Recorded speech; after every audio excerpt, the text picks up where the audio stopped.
आज की क्लास में हम बात करेंगे सीपीयू सप्लाई के बारे में। सबसे पहले जो आज हम बात करेंगे सीपीयू सप्लाई के बारे में वो है हब आर्किटेक्चर।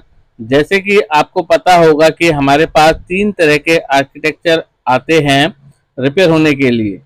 नंबर एक हब आर्किटेक्चर, नंबर दो पीसीएच आर्किटेक्चर, नंबर तीन एसओसी आर्किटेक्चर।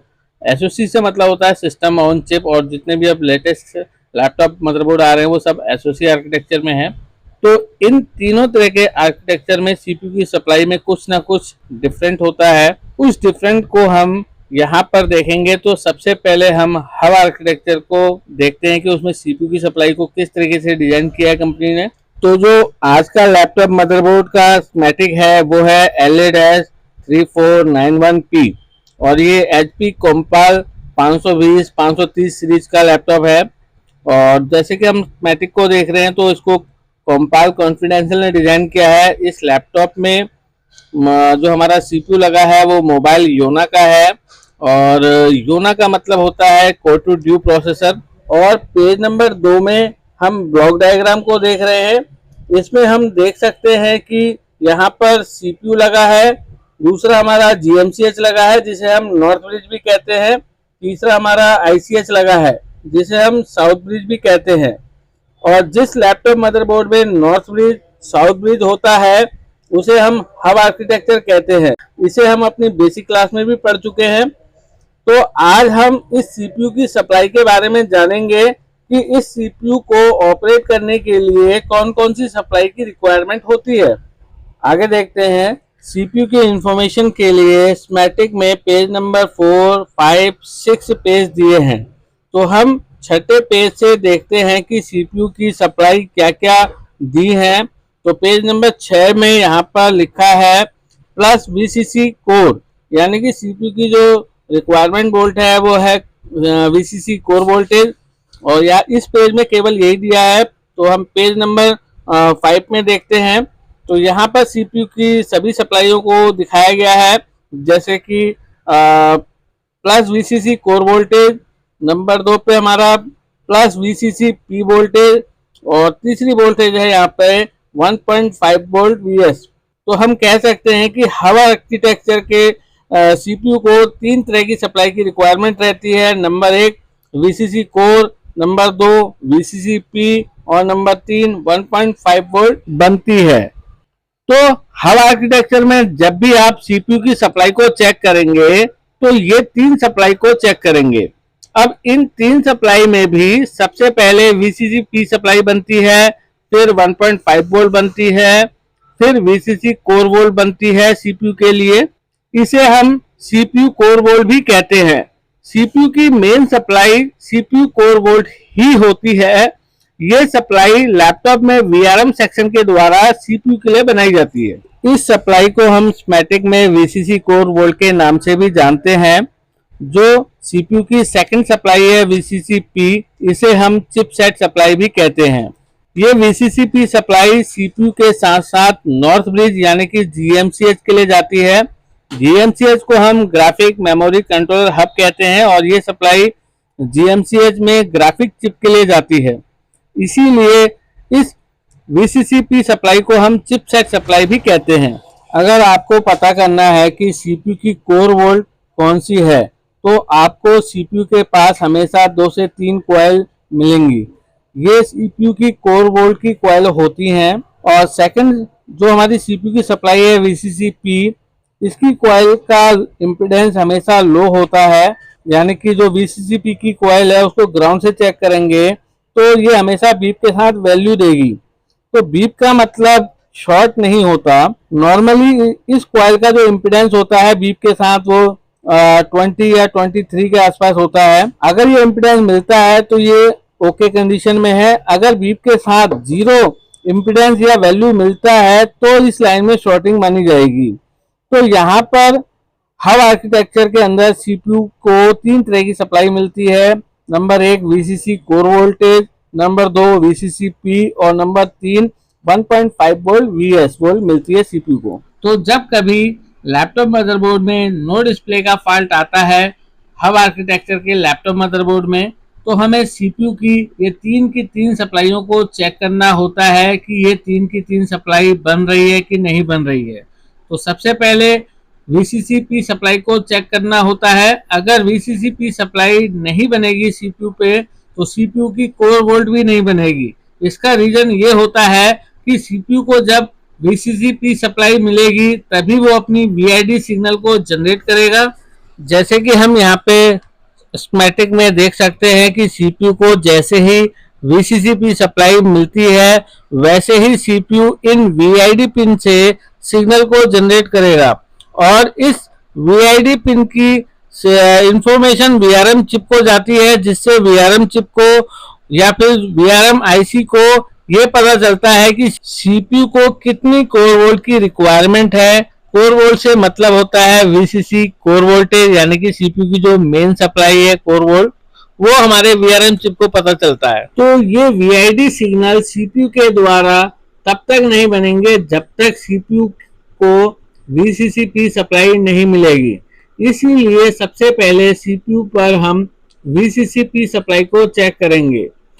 तो ये वीसीसीपी सप्लाई हमें दो जगह मिलेगी। नंबर एक नॉर्थ ब्रिज, जिसे हम जीएमसीएच भी कहते हैं, दूसरा सीपीयू पे ये वोल्ट मिलेगी। दूसरी सीपीयू की जो सप्लाई है 1.5 वोल्ट, ये भी नॉर्थ ब्रिज यानी कि जीएमसीएच में जाती है और सीपीयू में भी जाती है। इसे हम वीसीसी ए भी कहेंगे।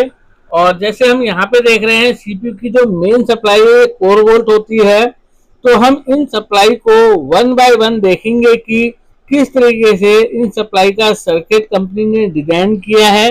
तो सबसे पहले हम ये देखेंगे कि वीसीसी कोर सप्लाई का सर्किट को कंपनी ने कैसे बनाया है और ये देखेंगे कि इस सप्लाई को कैसे ट्रबल शूट करेंगे, यानी कि कोर सप्लाई नहीं बनेगी तो हमने कैसे सही करना है उसे। इसके बाद हम देखेंगे कि जो वीसीसीपी सप्लाई का सर्किट है उसको कैसे ट्रबल शूट करना है और फिर इसके बाद 1.5 वोल्ट के सर्किट को देखेंगे। तो अब हम यहाँ पे वीसीसी कोर वोल्ट के सर्किट को देखने जा रहे हैं। तो सबसे पहले हम प्लस वीसीसी कोर वोल्ट को कॉपी करके सर्च करेंगे। तो ये हमें पेज नंबर 40 में ले जाएगा, जहाँ पे वीआरएम आईसी लगी है जो सीपीयू के लिए कोर वोल्ट बना रही है।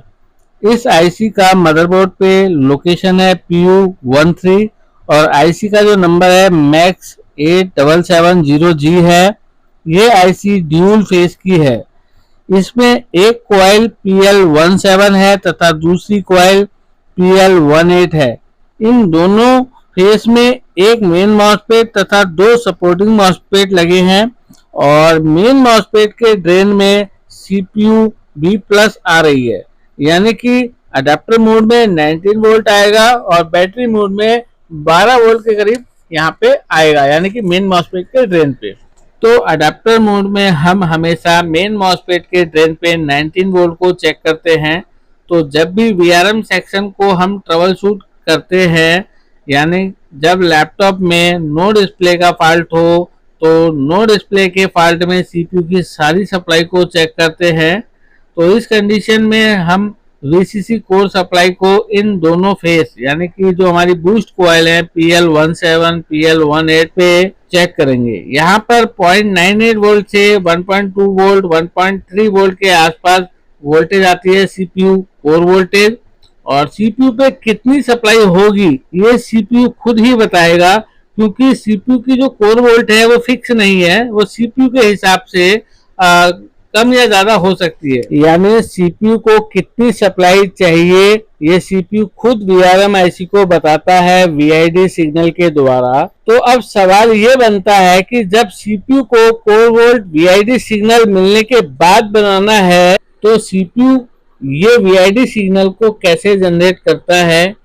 इसलिए वीआईडी सिग्नल को बनाने के लिए सीपीयू को पहले से ही एक सप्लाई मिलती है जिसे हम वीसीसीपी सप्लाई कहते हैं। यानी हम कह सकते हैं कि सीपीयू को जो सप्लाई सबसे पहले मिलती है वो है वीसीसीपी सप्लाई। अगर सीपीयू की कोर वोल्ट कॉइल पे नहीं मिल रही है तो सबसे पहले हमें वीसीसीपी सप्लाई को चेक करना होता है।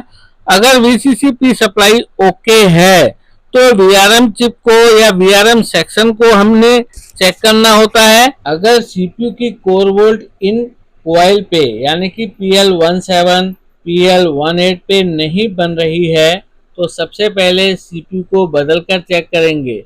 CPU को हम इसलिए बदल कर चेक कर सकते हैं कि हो सकता है कि CPU VID सिग्नल को नहीं बना पा रहा हो। CPU VID सिग्नल बना रहा है या नहीं बना रहा है, इसे हम VRM चिप पे चेक नहीं कर सकते, क्योंकि ये जो VID सिग्नल है VID 0 से VID 6 यानी कि 7 बिट, इसका सीक्वेंस CPU खुद बनाता है, जैसे कि हाई लो हाई, लो लो हाई। इन पिनों पर क्या वोल्टेज है ये हम नहीं बता सकते, तो सीधा CPU को बदलकर चेक कर सकते हैं। अगर CPU को बदलने के बाद भी CPU की कोर वोल्ट कॉइल पे नहीं बन रही है तो जो मेन मॉसफेट सपोर्टिंग मॉसफेट है इनके शॉर्ट होने के लिए या लीकेज होने के लिए चेक करेंगे। यानी यहाँ पर 2 मेन मॉसफेट हैं और 4 सपोर्टिंग मॉसफेट है, क्योंकि ये ड्यूल फेज सर्किट है CPU के लिए। अगर ये सारे मॉसफेट ओके हैं तो हो सकता है कि VRM चिप के खराब होने से ये प्रॉब्लम आ रही हो। तो यहाँ पर हम VRM चिप को खराब बोलने से पहले हमें VRM चिप की सारी रिक्वायरमेंट वोल्टेज को चेक करना होगा। तो जो भी VRM चिप या VRM IC है उसको बदलने से पहले VRM IC की रिक्वायरमेंट को चेक करना होगा कि VRM चिप की क्या क्या रिक्वायरमेंट होती है। जैसे कि हम जानते हैं कि VRM IC एक बक कंट्रोलर IC होती है और इससे पहले की क्लास में हम बक रेगुलेटर या बक IC को बहुत अच्छी तरह से पढ़ चुके हैं कि ये सभी बक रेगुलेटर या बक कंट्रोलर एक जैसे ही होते हैं, उसकी सारी रिक्वायरमेंट एक जैसी ही होती है। अगर हम इस VRM चिप की रिक्वायरमेंट को देखते हैं तो सबसे पहले इस चिप की सप्लाई को देखते हैं। जैसे कि हम देख रहे हैं इस IC की पिन नंबर 19 पे VCC और पिन नंबर 25 पे VDD। इन पिन पे हमें 5 वोल्ट VS आ रहा है और ये VS हमारा S0 वोल्ट होता है और ये S0 volt power button press करने के बाद मिलती है, मतलब स्टेप डाउन का जो रन वोल्टेज होता है 5 वोल्ट रन। तो इस VRM IC की पिन नंबर 25 पे 5 वोल्ट चेक करना है और पिन नंबर 19 पे भी 5 वोल्ट चेक करना है। इन दोनों पिनों पे 5 वोल्ट चेक करना है क्योंकि ये दोनों अलग अलग सप्लाइयां हैं इस VRM IC के लिए।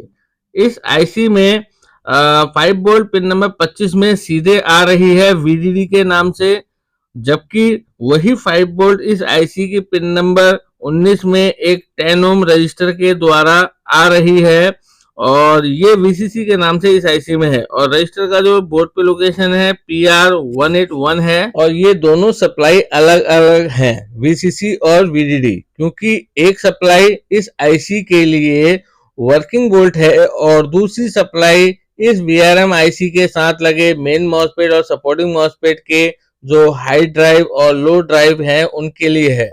अगर पिन नंबर 19 पे 5 वोल्ट नहीं मिलती है तो हो सकता है PR181 रजिस्टर खराब हो गया हो, यानी कि ओपन कंडीशन में इस IC की पिन नंबर 19 पे हमें 0 वोल्ट मिलेगी और यदि ये PR181 रजिस्टर की वैल्यू बढ़ जाए तो इस VRM IC की पिन नंबर 19 पे लो वोल्ट मिलेगी। लो वोल्ट से मतलब है यहाँ पे हमें 2.5 वोल्ट या 3 वोल्ट के आसपास मिलेगी, तो भी इस कंडीशन में IC काम नहीं करेगी। और ये भी हो सकता है कि ये NPC कैपेसिटर जो PC136 है शॉर्ट हो, जिससे कि इस IC की पिन नंबर 19 पे कोई वोल्ट नहीं मिल रही हो।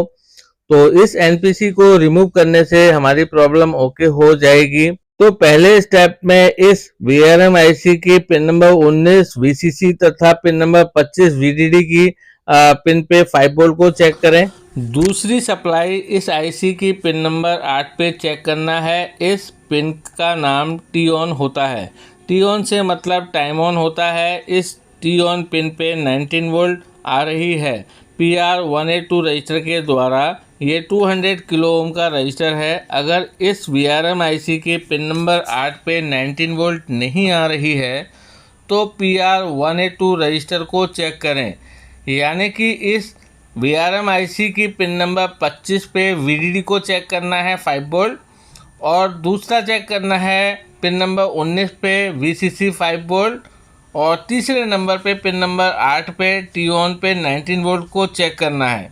इसके बाद BST पिन पे वोल्ट को चेक करना है। इस VRM IC में 2 फेस होते हैं, तो 2 BST पिन हैं, और इस IC की पिन नंबर 30 पे हमारी एक BST है। यहाँ पे हमें लगभग 4.8 वोल्ट चेक करना है, और दूसरी पिन नंबर 20 है, यहाँ पे भी हमें 4.8 वोल्ट चेक करना है। अगर BST पिन पे कोई भी वोल्ट नहीं बन रही है तो हमारी VRM IC ख़राब है।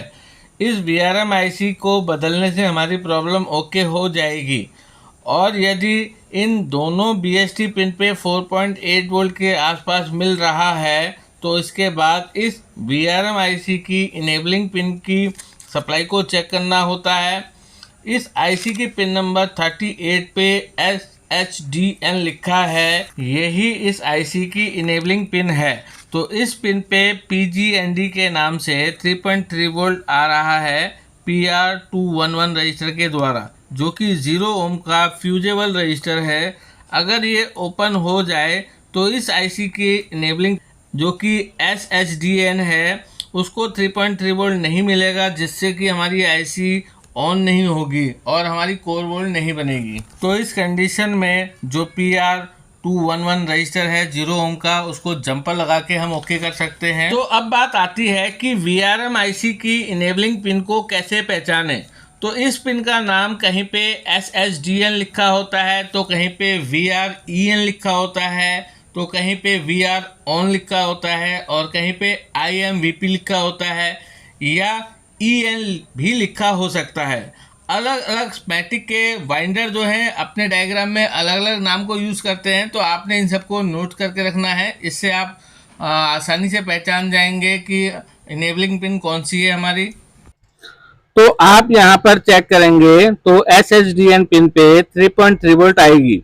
तो जैसे ही इस VRM IC को इनेबलिंग सिग्नल मिलेगा तो ये IC स्विचिंग करके CPU के लिए कोर वोल्ट बनाएगी। अब अगर ये इनेबलिंग वोल्ट नहीं आ रही है तो क्या करें? तो हमें इस ट्रैक को चेक करना होगा। अलग अलग लैपटॉप मदरबोर्ड में अलग अलग बातें हो सकती हैं इनेबलिंग के लिए। हो सकता है कि इनेबलिंग के लिए IO से सिग्नल आ रहा हो VRM IC को ऑन कराने के लिए, या फिर PCS से सिग्नल आ रहा हो VRM IC को ऑन कराने के लिए, और बोर्ड अगर ICH वाला है तो ICH से, और अगर SOC वाला बोर्ड है तो SOC से भी सिग्नल आ सकता है VRM IC को ऑन कराने के लिए। तो वो तो जैसा बोर्ड होगा। या फिर VRM IC को ऑन करने के लिए कोई अलग से सर्किट का यूज किया गया हो, यानी कि सेपरेट सर्किट बनाया गया हो VRM IC को ऑन कराने के लिए हाई लो लॉजिक के लिए। या फिर ऐसा भी हो सकता है कि कोई और सर्किट का पावर गुड यूज किया गया हो VRM IC को इनेबलिंग कराने के लिए। यानी कि VRM IC को इनेबल कराने के लिए 4 तरीके यहाँ पे दिए गए हैं। पहले में तो IO के द्वारा VRM IC को ऑन कराया जा रहा है, और दूसरे के अंदर अगर हमारा ICH आर्किटेक्चर है तो ICH के थ्रू भी हो सकता है कि VRM IC को इनेबलिंग सिग्नल दिया हो, और PCH है तो PCH के द्वारा इनेबलिंग सिग्नल दिया हो VRM IC को ऑन कराने के लिए, और SOC आर्किटेक्चर है तो SOC के द्वारा भी VRM IC को ऑन कराया जाता है। इसके बाद किसी और सर्किट का पावर रूट का यूज किया जा सकता है VRM IC को ऑन कराने के लिए। और चौथे तरीके में एक सेपरेट सर्किट बनाया जाता है CPU की VRM IC को इनेबलिंग कराने के लिए, जिसमें हाई लो का लॉजिक लगाया जाता है। तो इनमें से कोई एक तरीके का यूज कर सकती है कंपनी लैपटॉप मदरबोर्ड में VRM IC को इनेबलिंग कराने के लिए। तो ये सारी बातें आपको ध्यान में रखनी चाहिए VRM IC को चेक करते समय। नंबर 1 जो VDD है, और नंबर 2 VCC, नंबर 3 हमारी टॉन की पिन है, नंबर 4 हमारी BST की पिन है, और नंबर 5 पे इनेबल की पिन। तो EN पे हमेशा हमें 3.3 वोल्ट मिलेगा, और BST की पिन पे हमें हमेशा 4.8 वोल्ट मिलेगा, और स्विचिंग के समय BST पिन पे वोल्टेज बढ़ जाती है। और जो टॉन की पिन है यहाँ पे अधिकतर 19 वोल्ट मिलेगी, या फिर 5 वोल्ट भी मिल सकती है, या फिर टाइम ऑन की पिन को ग्राउंड भी रख सकती है कंपनी। और जो VDD और VCC पिन है इसमें हमेशा हमें 5 वोल्ट मिलेगा। तो ये हमारा वोल्टेज सीक्वेंस हो गया। अगर यहाँ पर इनेबलिंग पिन पे 3.3 वोल्ट नहीं आ रहा है तो हमें चेक करना है कि यहाँ पर इनेबलिंग कहाँ से आ रहा है। कई बार हम इस इनेबलिंग पिन को ये कंफर्म करने के लिए कि इस पिन से ही प्रॉब्लम है क्या, तो हम यहाँ पर एक शॉर्टकट लेते हैं जिससे हमें ये कंफर्म हो जाता है कि VRM IC कोर वोल्ट बना रही है कि नहीं। तो इस कंडीशन में हम अपने VRM IC की इनेबलिंग पिन पे DC पावर सप्लाई के द्वारा 3.3 वोल्ट को इंजेक्ट करते हैं और अगर VRM IC कोर वोल्ट बनाती है और लैपटॉप में डिस्प्ले भी आ जाती है तो हम यहाँ पर ज़्यादा दिमाग ना लगा के लैपटॉप में जहाँ पे भी 3.3 वोल्ट S0 बन रहा है वहाँ से एक जंपर लगा देते हैं VRM IC की इनेबलिंग पिन पे और लैपटॉप हमारा ओके हो जाता है। पर ध्यान यहाँ पे ये रखना है कि ये 3.3 वोल्ट LDO वोल्ट नहीं होनी चाहिए, क्योंकि अगर LDO वोल्ट से जंपर लगाएंगे या फिर ऑलवेज वोल्टेज जो हमारा 3.3 वोल्ट ऑलवेज है उससे जंपर लगाएंगे तो हमारा काम नहीं बनेगा। हमें केवल 3.3 वोल्ट S0 वोल्ट चाहिए। और साथ के साथ हमें इन VID पिन के ट्रैक में लगे 0 ओम के रजिस्टर को ओपन के लिए चेक करना है। अगर एक भी रजिस्टर ओपन होगा तो कोर वोल्ट नहीं बनेगी। तो ये हमारा एक सीक्वेंस है कि जब भी CPU सेक्शन को हम चेक करेंगे और कोर वोल्ट नहीं बन रही है CPU के लिए तो हमें इस सीक्वेंस को लेकर चलना है। नंबर 1 VDD पिन जिस पे हमें 5 वोल्ट मिलेगी, नंबर 2 पे VCC जहाँ पे भी हमें 5 वोल्ट मिलेगी, और T ऑन यानी कि टाइम ऑन। इस पिन पे कंपनी के द्वारा कभी कभी 19 वोल्ट दी जाती है तो कभी 5 वोल्ट दी जाती है तो कभी इसको ग्राउंड भी करा जाता है। तो डायग्राम के हिसाब से आपने देखना है। और 5वें नंबर पर आपने BST देखना है। जब सिस्टम में स्विचिंग चालू यानी कि जब हमारा बक रेगुलेटर ऑन नहीं होता है तो BST पिन पे 4.8 वोल्ट मिलेगी और जैसे ही बक रेगुलेटर स्विचिंग करेगा तो BST पिन की वोल्टेज भी बढ़ेगी। इसके बाद हमने इनेबलिंग पिन को चेक करना है जहाँ पे हमें 3.3 वोल्ट चाहिए सिस्टम के ऑन होने के बाद। अब हम यहाँ पर ये देखेंगे कि इस VRM IC को इनेबलिंग सिग्नल कहाँ से आ रहा है, कैसे आ रहा है, या फिर इनेबलिंग का क्या सीक्वेंस बन रहा है। अगर हम VRM IC के SSDN यानी कि इनेबलिंग पिन के ट्रैक को ट्रेस करेंगे तो यहाँ पर पावर गुड के नाम से 3.3 वोल्ट का सिग्नल आ रहा है और इसको हम कॉपी करके सर्च करेंगे और ये जानेंगे कि ये सिग्नल IO से आ रहा है या फिर साउथ ब्रिज से आ रहा है या फिर कोई और अलग से सर्किट डिज़ाइन किया कंपनी ने।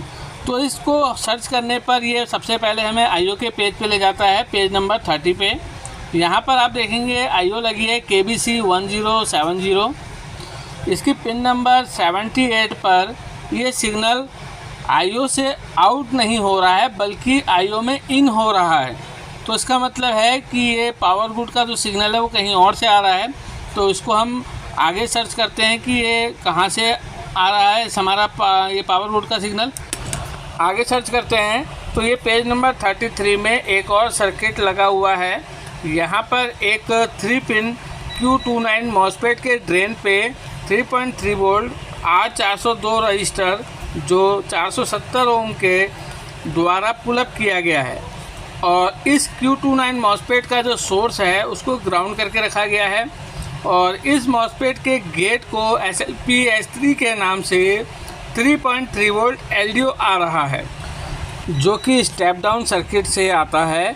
ये 3.3 वोल्ट VL एक R400 रजिस्टर जो कि 100 के रजिस्टर के द्वारा Q24 मॉसफेट के ड्रेन से होते हुए Q29 मॉसफेट के गेट में जा रहा है।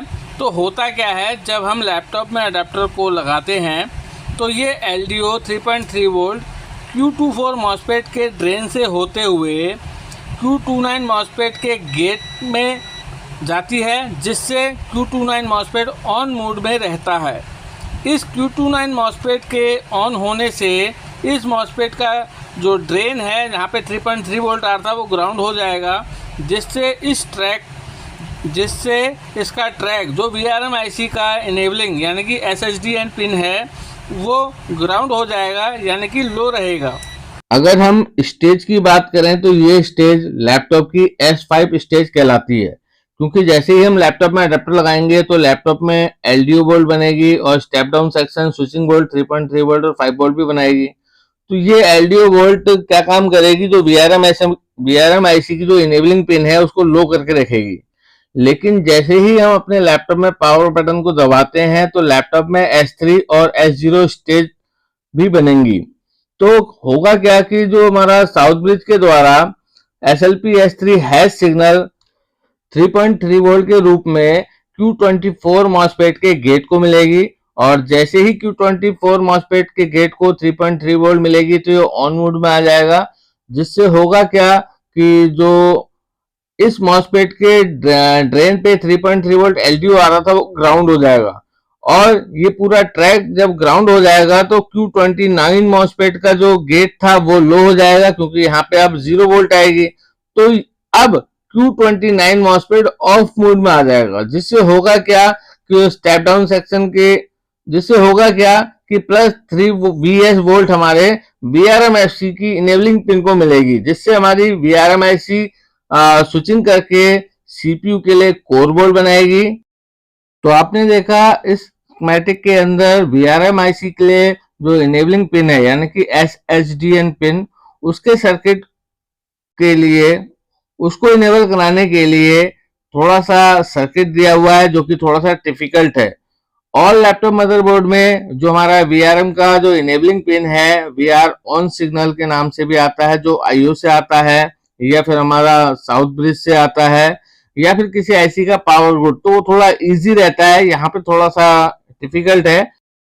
तो हमें तो स्कीमेटिक को इस तरीके से रीड करना है कि सर्किट में कहाँ पे कैसे वोल्टेज बन रही है या कोई सिग्नल कैसे आ रहा है, उसको अच्छी तरीके से समझना है। उम्मीद करता हूँ जो आज की क्लास है CPU की सप्लाई के बारे में वो आपको समझ में आया होगा।